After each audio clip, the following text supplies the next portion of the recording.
오늘은 우리가 종료주일로 지킵니다. 여러분, 종료주일이 어떤 날입니까? 예수님께서 저와 여러분 온 인류를 구원하시기 위하여 십자가의 길을 걸어가신 그 첫 발자국을 떼시는 날이 바로 종료주일입니다. 바로 예루살렘을 입성하신 날입니다. 그렇다면 여러분, 왜 종료주일이라고 이렇게 했을까요? 예수님께서 예루살렘으로 나귀를 타고 이렇게 입성하실 때 많은 사람들이 종려나무 가지를 손에 들고 흔들면서 호산나 호산나 다윗의 자손이여 이렇게 환영하며 또 이렇게 열광하였습니다. 그래서 종려나무, 그래서 종료주일이라고 우리가 정하고 지키고 있습니다. 이 시간 우리가 종료주일을 지키면서 제일 좋은 것은 종려나무 가지를 하나씩 들고 이렇게 흔들면서 호산나 호산나 하면 좋겠는데, 종려나무 가지 혹시 준비해 오신 분 계십니까? 예, 못 하셨죠. 저도 못 했습니다. 예. 내년은 한번 생각해 보기로 하고요. 오늘은 우리 주보를 흔들면서 호산나 호산나 합시다. 우리 종료주일을 맞이해서. 자, 한번 합시다. 호산나 호산나. 좀 이게 뭐 당나라 군대 같습니다. 꼭. 좀 하나님이 보실 때 좀 하려면 좀 확실히 하는 걸 좋아하실 것 같아요. 이제 시작하면 호산나 하면서 한번 흔듭시다. 호산나. 예. 감사합니다. 예. 미국의 한 초등학교에서 있었던 일입니다. 이 초등학교 2학년 한 반에서 선생님이 17세기 프랑스 시인이었던 라퐁텐이 쓴 이솝 우화의 한 부분, 개미와 배짱이 내용을 아이들에게 이야기를 해주었습니다. 한여름에 개미는 열심히 땀 흘려서 겨울을 대비하였고, 배짱이는 일하지 않고 그냥 팡팡 놀기만 했다라고 이렇게 얘기를 해줬습니다. 그리고 추운 겨울이 왔다. 어떻게 되었겠니? 이 결론을 우리 아이들한테, 반 아이들한테 한번 집에 가서 곰곰이 생각해보고 어떻게 됐을까 이렇게 물어봤습니다. 그리고 써올 것을 아이들에게 부탁을 했습니다. 다음 날이 되었습니다. 아이들이 선생님이 얘기한 부분들을 다 써왔습니다. 선생님이 그 써온 것을 일일이 보니까 이 두 부리로 나눕니다. 한 부리는 개미는 열심히 이 겨울을 대비했기 때문에 추운 겨울이었지만, 식량이 없는 겨울이었지만은 넉넉하게 행복하게 살 수 있었지만은, 배짱이는 그 추운 겨울 준비를 아무것도 한 것이었기 때문에 벌벌벌 떨면서 이렇게 추위에 떨면서 죽어갔을 것이다. 이렇게 한 결론을 지어온 아이들이 있었고요. 또 한 아이들은 이 개미가 참 정이 많고 착한 개미였기 때문에 추위에 벌벌벌 떠는 그 배짱이를 긍휼히 여기고 자기가 모아왔던 것을 함께 나누어서 그래도 개미와 배짱이가 행복하게 이 추운 겨울을 따뜻하게 보낼 수 있었다라고 결론을 맺은 아이들이었습니다. 전부 다 아이들이 이 두 부분으로 이렇게 나뉘어서 이렇게 결론을 지어왔는데, 이 딱 한 아이, 존이라는 아이가 아주 다른 결론을 지어왔습니다.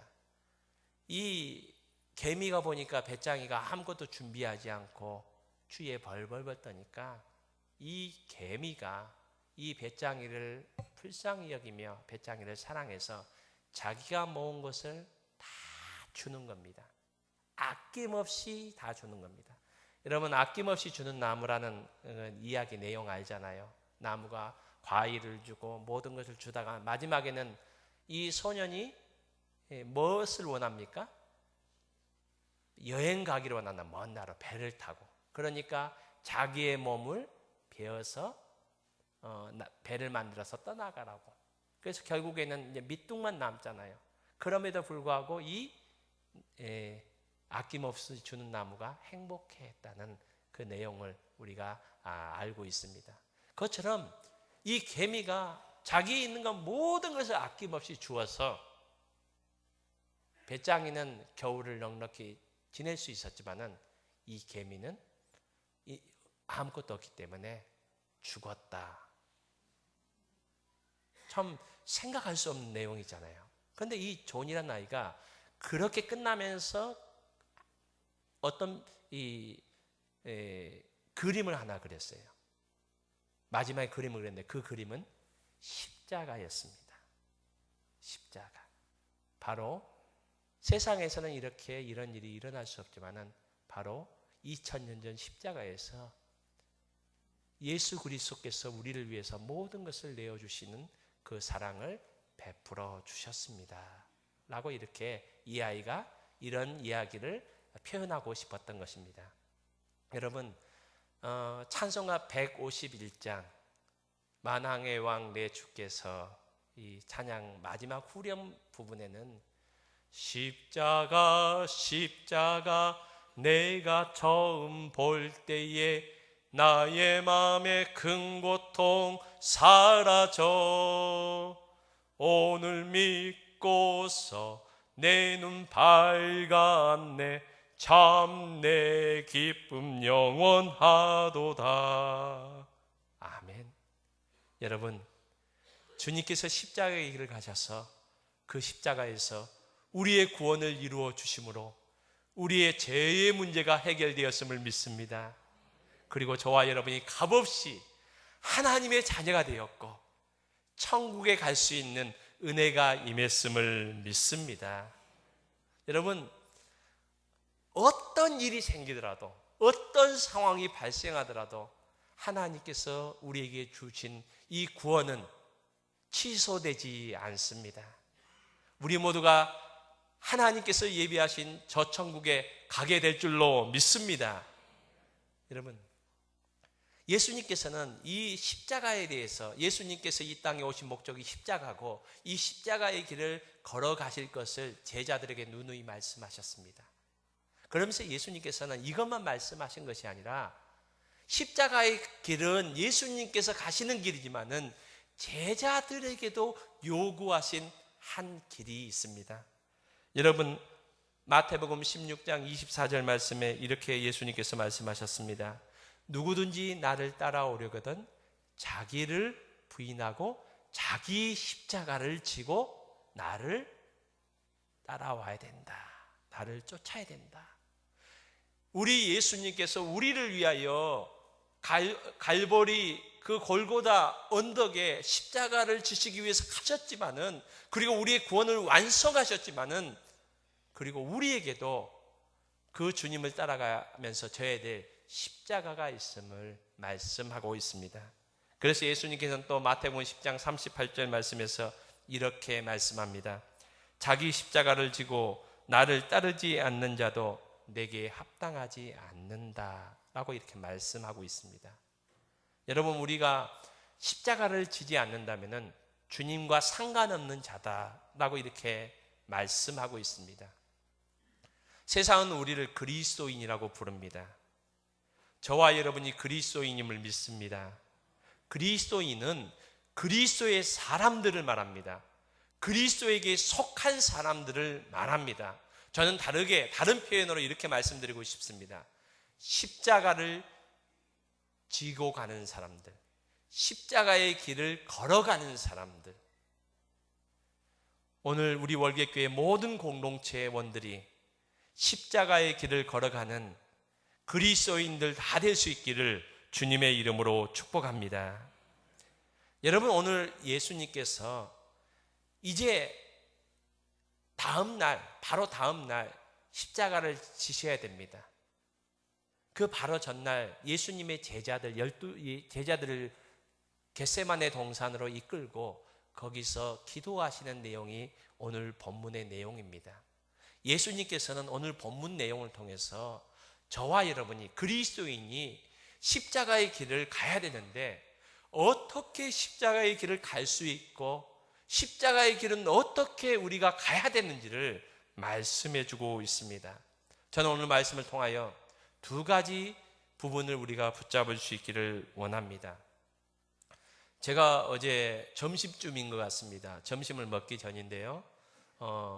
주일을 준비하고 있는데 저희 아내가 카톡을 보냈습니다. 저에게 카톡을 보내는 사람이 딱 두 사람이 있습니다. 저희 아내, 저희 딸. 예. 우리 아들도 보내줬으면 감사하겠습니다. 예. 저희 아내가 이제 보냈는데 이 한 포털 사이트 메인에 뜬 내용이라고 하면서 저한테 한번 보라고 이렇게 보냈습니다. 저만 보기가 아까워서 제가 우리 성도님들 혹시 보신 분도 계실 거예요. 한번 보여주시면 감사하겠습니다. 이런 때는 전화해 주세요. 이 시골 교회를, 이 어르신들만 계시는 시골 교회를 섬기는 한 목사님께서 제일 밑에 보면 목사님 성함도 나오는데 핸드폰 번호는 좀 이렇게 가운데 찍었습니다. 이 목사님이 교회 이 어르신들에게 이렇게 보낸 겁니다. 한번 1번 한번 읽어볼까요? 1번 시작. 2번 3번 4번.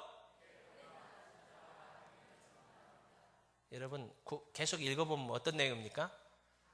언제든지 전화하라는 겁니다. 힘들고 어려운 일 생기면 전화하면 제가 가서 함께 하겠다는 겁니다. 제가 할 수 있는 만큼 우리 어르신들 잘 섬기겠습니다 라는 말입니다. 여러분, 그런데 마지막 10번째가 지워져 있죠. 제가 지워놨습니다. 예, 마지막 10번째, 여러분 놀라지 마시기 바랍니다.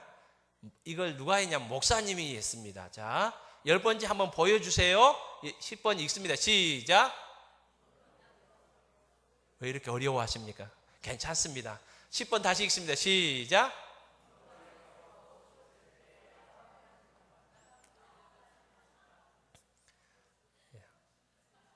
경로당에서 고스톱을 칠 때 짝이 안 맞으면 언제든지 전화해 주세요.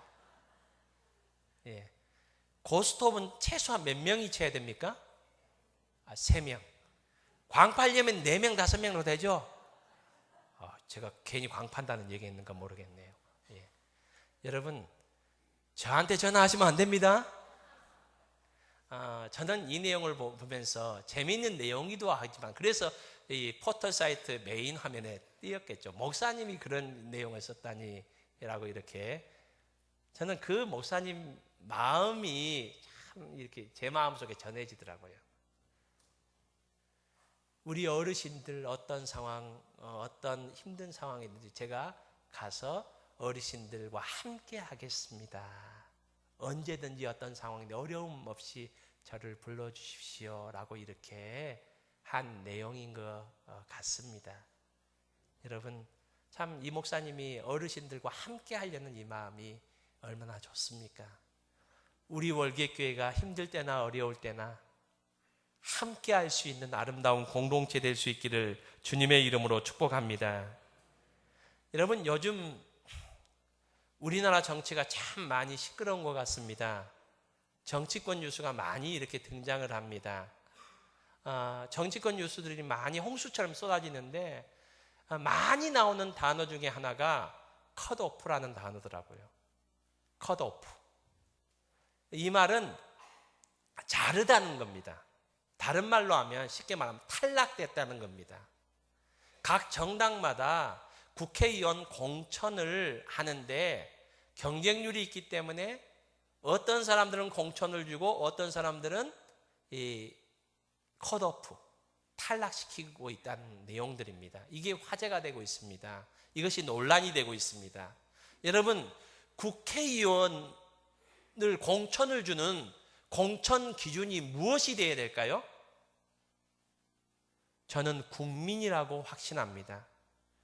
국민을 위한, 여러분 국회의원들이 항상 나와서, 여러분 좀 있으면요 우리 교회도 아마 후보자들이 와서 인사할 거예요. 참 곤란해요. 안 시킬 수도 없고 또 시킬 수도 참 그러하고, 혹시 여러분들 와서 인사하더라도 이해해 주시기 바랍니다. 예. 여러분 와서 다 얘기하는 내용이 뭡니까? 국민을 위하여, 이 한 몸 국민을 위한, 그래서 저리를 여의도로 보내주십시오. 박수를 하나도 안 치네요. 여러분, 전부 다 국민을 위한다고 합니다. 그렇다면은 국회의원 공천 기준도 국민이 되어야 됩니다. 그렇지만은 돌아가는 사정을 보면은 국민이 국민을 위하는 것이 공천 기준이 되지 않습니다. 권력의 핵심 부에 있는 사람의 그 의중과 맞느냐, 맞지 않느냐, 나에게 배신할 사람이냐, 아니면 나에게 충성할 사람이냐, 이것이 공천 기준, 당락의 기준의 중요한 포인트가 되는 것 같아 보입니다. 여러분, 예수님은 공생애 3년 동안 12명의 제자들과 항상 함께 하셨습니다. 예수님께서 3년 동안 어떻게 제자들을 섬기셨는지를 요한복음 13장 1절 말씀을 보면 아주 가장 정확하고 명확하게 표현하고 있습니다. 그 내용은 이러합니다. 세상에 있는 자기 사람들을, 예수님을 따르는 모든 사람들을 말할 수 있지만 특별히 12명의 제자를 이렇게 말하고 있습니다. 세상에 있는 자기 사람들을 사랑하시되 끝까지 사랑하셨다라고 이렇게 말씀하고 있습니다. 여러분, 오늘 본문 말씀해 보면은 오늘 우리가 36절 말씀부터 읽었는데요. 바로 앞에 31절, 예수님께 제자들과 마지막 저녁 식탁을 대합니다. 최후의 만찬이라고 하잖아요. 성만찬. 그 가운데 예수님께 제자들에게 이렇게 말씀합니다. 오늘 밤에 너희가 다 나를 버리리라. 예수님은 제자들이 다 예수님을 배신할 것을, 도망갈 것을 다 알고 있었습니다. 그래서 예수님께서는 미리 이렇게 말씀하고 있습니다. 34절 말씀에서는 특별히 제자 중에 한 명인 수제자 베드로에 대해서도 이렇게 말씀합니다. 닭 울기 전에 3번 나를 부인하리라. 이렇게 말씀하셨습니다. 그렇지만은 예수님은 이 제자들을 배신한다고, 예수님을 끝까지 섬기지 않는다고 예수님께서는 이들을 그냥 포기하시지 않으셨습니다. 이 모든 것을 알고 계셨지만은 이제 얼마 안 있으면 주님을 다 배신하고 도망갈 사람들, 또 베드로는 3번씩이나 예수님을 저주하며 부인할 자임을 알면서도 겟세마네 동산에 함께 가기를 원하셨습니다. 데리고 가셨습니다. 그래서 오늘 본문에 보면은 함께라는 단어가 반복적으로 이렇게 나오는 것을 보게 됩니다. 여러분, 36절 말씀에 보면 제자들과 함께 겟세마네 동산에 올라가셨다라고 이렇게 말씀하고 있습니다. 37절 말씀에 보면은 베드로와 세베대의 두 아들, 세베대의 두 아들은 야고보와 요한, 베드로, 야고보, 요한 3명을 또 데리고 함께 가셨다라고 이렇게 말씀하고 있습니다. 또 38절 말씀에 보면은 너희는 여기 머물러 나와 함께 깨어 있으라 라고 이렇게 말하고 있습니다. 여러분, 40절에 보면은 예수님께서는 40절에 보면은 나와 함께라는 표현을 또 예수님께서 쓰고 있습니다. 또 46절에 보면은 마지막으로 이제 함께 일어나서 가자라고 이렇게 말씀하고 있습니다. 예수님은 부족하고 연약하고 어떻게 보면은 실패해 보이는 이 제자들을 끝까지 함께 하기를 원하셨습니다. 여러분, 십자가의 길은 함께 가는 길입니다. 주님께서는 우리와 함께 가기를 원하십니다. 우리의 모습 속에 연약함이 있고요, 부족함이 있지만은 주님께서는 우리를 포기하시지 않습니다. 이 시간도 우리에게 함께 가자, 함께 가자. 왜요? 우리를 사랑하시기 때문에 그렇습니다. 우리를 너무 사랑하시기 때문에 그렇습니다. 여러분, 또 두 번째 주목해야 될 표현이 보셨다라는 표현입니다. 함께 가시자고 이렇게 했습니다. 특별히, 그리고 베드로와 야고보, 요한 3명은 더 따로 함께 데리고 가셨습니다. 그리고 예수님께서 기도하십니다. 그 상황이 오늘 성경에 보면은 너무나도 예수님께서 힘들고 고민 가운데 있어서 예수님이 이렇게 표현하십니다. 자기의 심정을 내가 죽게 되었다. 너무 힘들어서. 그래서 예수님께서는 하나님 앞에 기도합니다. 기도하면서 제자들에게 너희들 함께 나와 기도해 주라라고 간곡히 부탁하십니다. 그리고 예수님 잠깐 이 옆 조금 떨어져서 예수님 기도하셨습니다. 기도하시다가 또 오셔요. 오셔서 제자들을 보십니다. 여러분, 제자들은 뭐 하고 있었습니까? 자고 있었습니다. 졸고 있었습니다. 예수님이 또 깨우십니다. 여러분, 이것을 3번 반복했습니다. 여러분, 왜 그랬을까요? 예수님께서 막 너무 열심히 기도하다 보니까 예수님께서 힘이 들어서 좀 쉬시려고 오셨을까요? 여러분, 예수님은 공생애를 시작하기 전에 광야에서 40일 동안 기도하셨던 분입니다. 아마 혼자서 기도하시는 것이 충분하셨을 거예요. 그렇다면 예수님께서 제자들이 분명히 좋을 것을 알고 계시기 때문에 와서 또 깨우시기 위해서 이렇게 왕복을 계속 하셨을까요? 저는 말씀을 준비하면서 이 주님께서 제자들을 보셨다라는 이 말씀에 제 마음이 딱 부딪혀 오더라고요.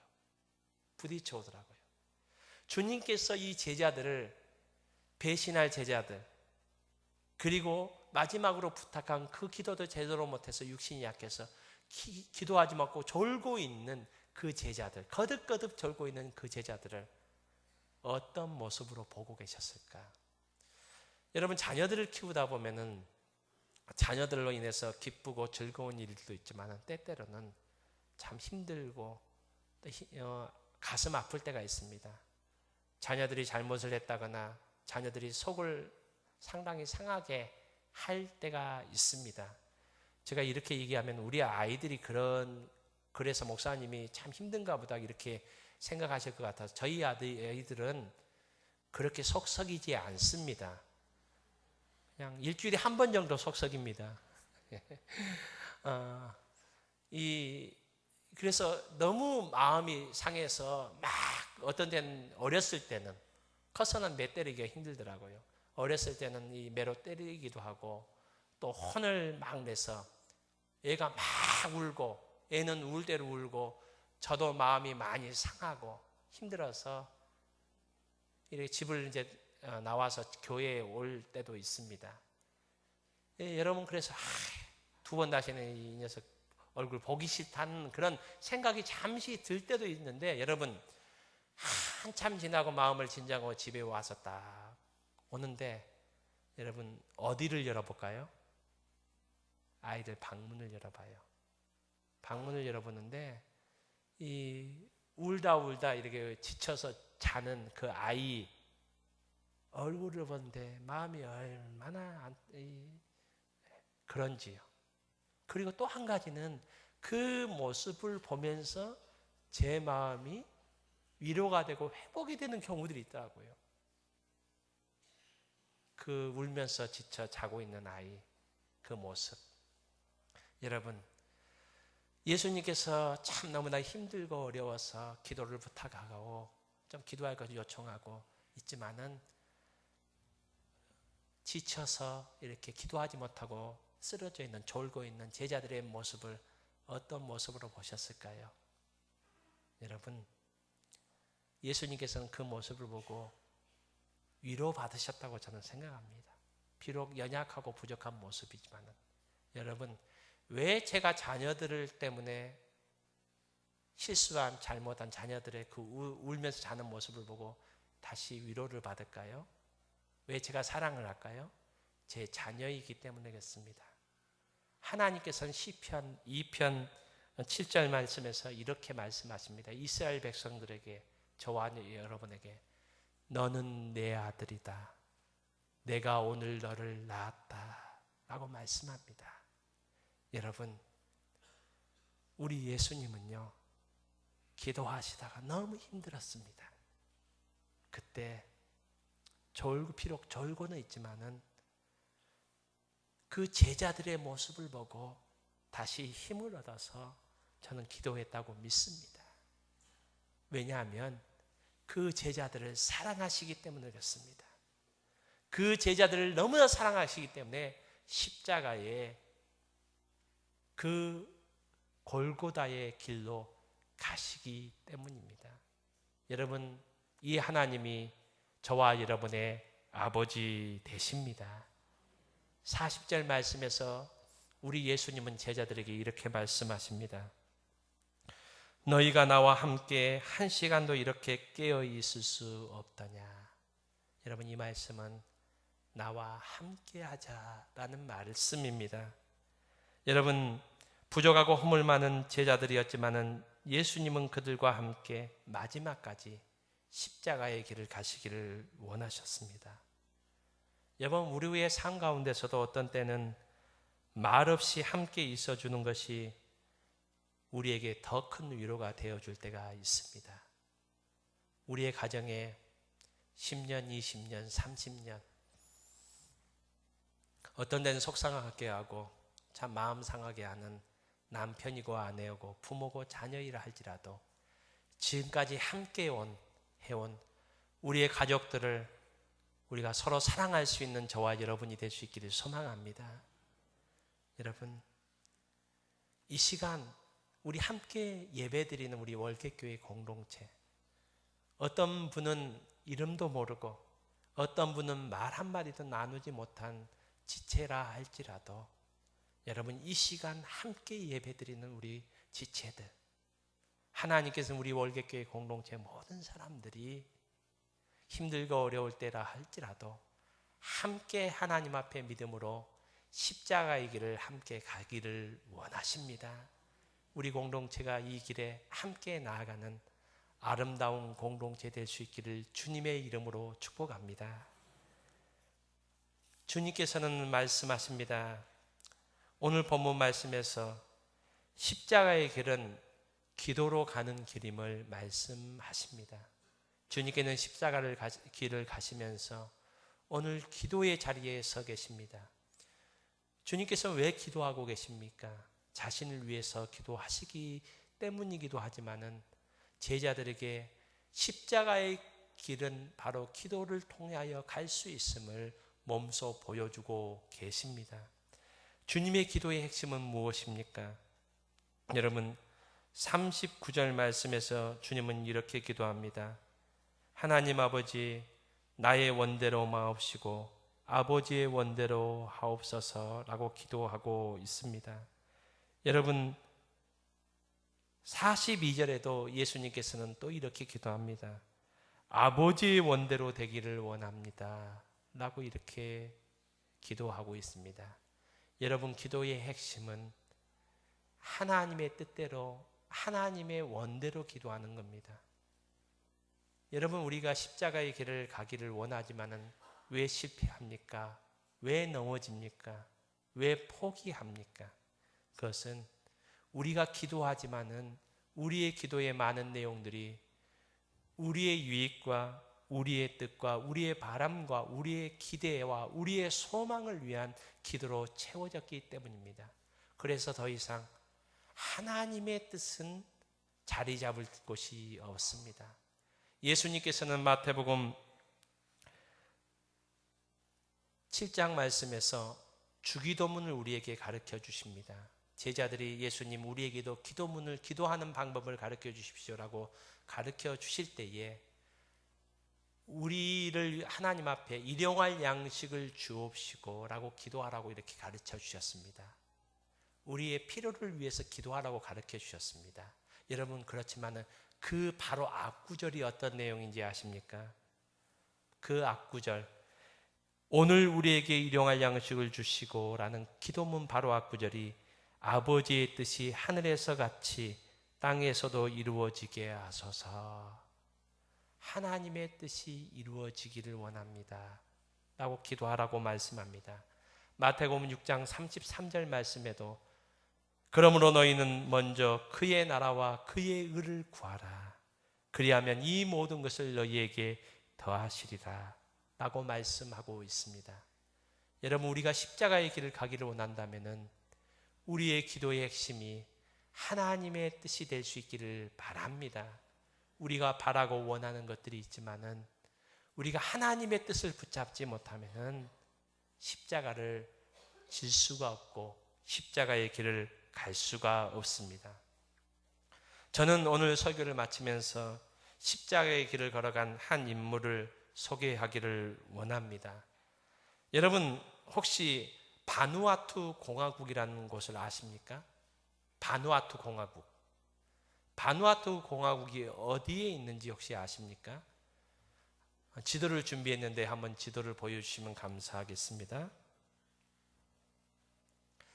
이 바누아투 공화국은 이 호주의 북동쪽에 있는 남태평양에 위치한 그런 나라입니다. 여러분 인구가 23만 4천 명 정도 되는 나라인데요. 이 나라에 23만 4천 명 중에 82%가 기독교인이라고 이렇게 한다고 합니다. 여러분 원래 이 나라의 이름이 바누아투 공화국이 아니었습니다. 1980년에 독립을 하여서 바누아투 공화국이라고 이렇게 이름을 지었지만은 그 전에는 원래 뉴 헤브리디스 제도라는 것으로 이렇게 불렸습니다. 이곳은 섬들이 약 80개로 구성되어 있습니다. 80개 중에 60개는 사람이 살지 않는 무인도고요.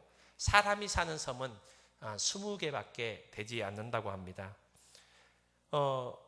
이곳이 한 세기 전만 해도 복음이 들어가지 않았던 곳입니다. 계속적으로 많은 선교사님들이 이곳에 복음을 전하려고 이렇게 수고를 하였습니다. 복음을 전하려고 이렇게 갔지만은 이곳에는 식인종이 살고 있었고 또 선교사님이 온 족족 다 죽여버려서 복음이 들어가지 못하고 복음의 문이 닫혀 있던 곳이기도 했습니다. 그때에 이 밀튼이라는 이 선교사님이 청년이 이곳에 복음을 전하려고 이렇게 들어가려고 결심을 했습니다. 그래서 사랑하는 가족들과 또 교우들과 친지들과 이제 이 항구에서 이렇게 인사를 나눕니다. 이 청년의 독특한 점 하나는 대개 이렇게 가려고 하면 짐을 싸잖아요. 짐은 대개 가방에 싸는데 이 청년은 관을 가지고 왔습니다. 관에다가 자기의 짐을 필요한 것만 넣어서 갑니다. 의미는 어떠한 겁니까? 다시 오지 않겠다는 겁니다. 그곳에 가서 내가 죽겠다는 겁니다. 하나님께서 역사하셔서 그 전까지는 선교사들이 가자마자 다 죽었는데 이 선교사 젊은이가 가서 복음을 전하자 마음 문들이 열려지게 되었습니다. 그래서 35년간 원주민들과 함께 살면서 그들을 사랑하되 끝까지 사랑하였습니다. 이 청년이 그곳에 왔을 때에는 그곳에는 빛이 없었습니다. 그러나 그가 하나님의 부르심을 받아 세상을 그곳에서 36년간 사역하다가 떠날 때에는 그곳에 어둠이 사라지고 복음의 빛이 활짝 비춰지는 곳이 되었습니다. 이 젊은이가 세상을 떠날 때에 원주민들은 그를 마을 한가운데에 장례를 치렀고 그의 묘비를 세우면서 다음과 같은 내용을 묘비에 원주민들이 기록했다고 합니다. 그 내용 중에 제가 다 읽어드릴 수는 없고 몇 구절을 읽어드리려고 합니다. 여러분 오늘 우리는 어떻게 신앙생활을 하고 있습니까? 오늘 많은 성도들이 평안하고 형통하기를 원합니다. 언제부터 하나님은 우리가 쉬운 일만 하고 안전하고 평안한 삶을 살기를 원하신다고 믿기 시작했습니까? 예수님은 우리를 편안하게 하기 위해 십자가에서 죽으신 것이 아닙니다. 예수님은 우리가 십자가의 길을 가게 하려고 십자가에서 죽으셨습니다. 사랑하는 성도님 여러분, 오늘 우리는 어떠한 삶을 추구하고 있습니까? 어떠한 길을 가고 있습니까? 내가 원하고 내가 바라는 성공의 길, 평안의 길을 가기를 원하고 있지는 않습니까? 주님께서 이 시간 2000년 전 제자들에게 십자가를 지시기 위해서 가시면서 말씀하셨던 그 말씀을 오늘 동일하게 우리에게 말씀하십니다. 일어나라, 함께 가자 라고 말씀하십니다.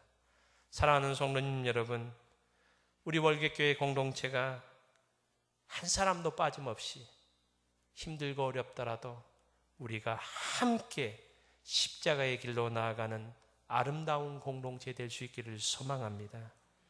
하나님 아버지의 뜻이 우리의 삶의 현장에서 이루어지는 아름다운 공동체 될 수 있기를 바랍니다. 어떠한 일이 있더라도 십자가의 길을 포기하지 않고 우리를 끝까지 사랑하신 그 주님의 십자가의 길을 함께 걸어가는 우리의 삶의 길이 될 수 있기를 주님의 이름으로 축복합니다.